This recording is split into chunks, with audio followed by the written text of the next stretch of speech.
چرا مسعودیه؟ بیایید تا بهتون بگم.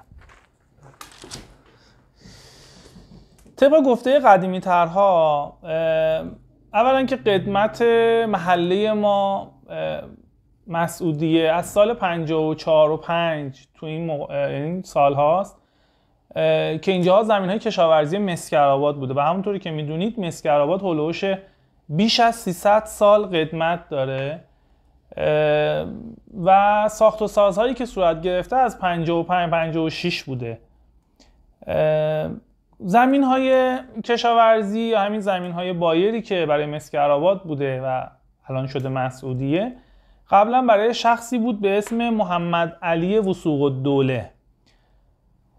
آقای محمد علی وثوق‌الدوله زمین ها رو واگذار میکنه به آقای حاج پرویز نوری شیرازی. حاج پرویز نوری شیرازی پسر داشته به اسم مسعود.